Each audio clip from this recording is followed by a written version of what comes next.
Assalamualaikum warahmatullahi wabarakatuh. Perkenalkan, nama saya Indira Dina Rodita dari Perpustakaan dan Arsip 3A, nomor absen 2. Di sini saya akan memenuhi tugas dari mata kuliah preservasi dan konservasi untuk ujian akhir semester ganjil. Nah, preservasi digital adalah proses memilih, mengelola, menjalankan atau memelihara dokumen atau digital sehingga dapat dimanfaatkan dalam waktu yang lama secara internal oleh publik sesuai dengan kaidah, norma, atau kode etik yang berlaku.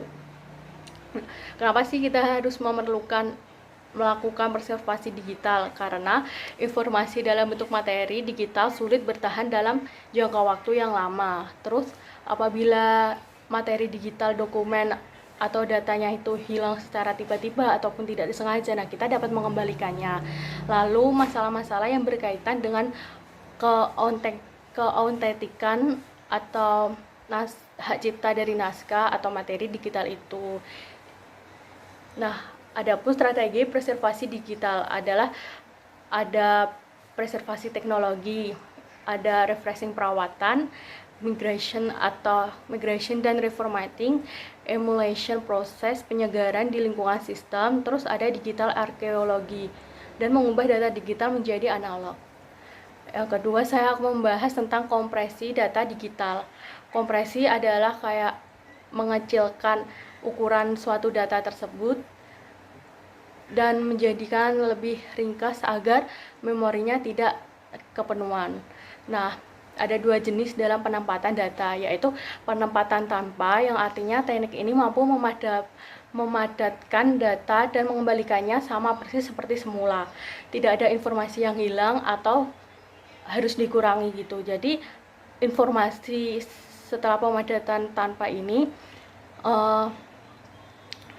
yang kita preservasi sama seperti yang awal, informasi seperti yang awal. Nah, data seperti yang awal. Nah, ada lagi namanya pemampatan kehilangan.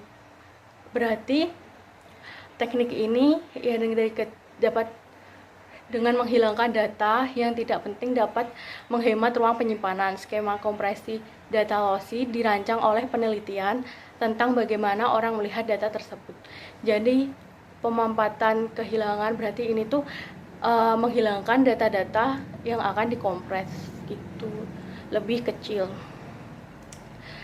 Yang ketiga, saya akan membahas tentang recovery data digital. Data recovery merupakan proses mengembalikan data atau sistem dari kondisi yang rusak, gagal, korup, atau tidak bisa diakses di kondisi awal yang normal. Data yang dikembalikan bisa dari hard disk, flash disk, dan media simpan lainnya seperti kamera digital dan camcorder. Nah, macam-macam software recovery yaitu sebagai ada test disk, Recover, Get Data Back, Data Recovery, dan Easy Recovery. Penyebab dari kerusakan data digital itu karena dari kitanya sendiri, human error, yaitu yang sengaja ataupun tidak sengaja menghapus datanya tersebut atau memformat data tersebut, jadi menyebabkan semua data-data itu hilang. Terus ada serangan virus. Nah, serangan virus ini dapat terjadi karena di suatu komputer atau laptopnya itu terkena virus. Nah, biasanya yang terkena virus itu Windows-nya, yang akan merusak komputer atau laptop itu dengan cara mengunci file yang kita punya sehingga kita tidak dapat mengakses file tersebut. Yang ketiga adalah kerusakan fisik. Kerusakan fisik itu bisa berupa tentang komputernya atau hardware-nya yang rusak karena kita terlalu lama pemakaiannya. Dan yang terakhir, saya akan membahas tentang cara kerja email. Bagaimana sih cara kerja email? Nah, misalkan saya akan mengirim email kepada teman saya, yaitu si B. Saya sudah mengetik pesan dan lalu saya mengirimkan pesan itu.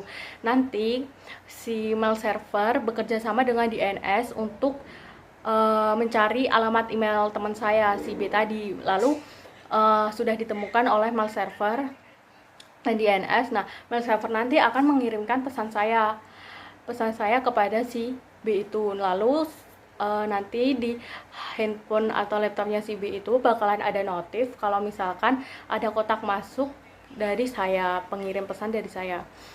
Nah, apa sih hubungannya antara ini yang saya bahas dengan preservasi dan konservasi? Nah, setelah data dikecilkan, dikompres atau di recovery atau diubah, diolah lagi, nah kita dapat mengirim data tersebut melalui email kepada teman kita agar cara kerja kita lebih praktis dan lebih efisien untuk menghemat waktu. Dan jika teman kita lagi berjarak jauh seperti ini, nah kita dapat mengirimnya dari email gitu. Terima kasih.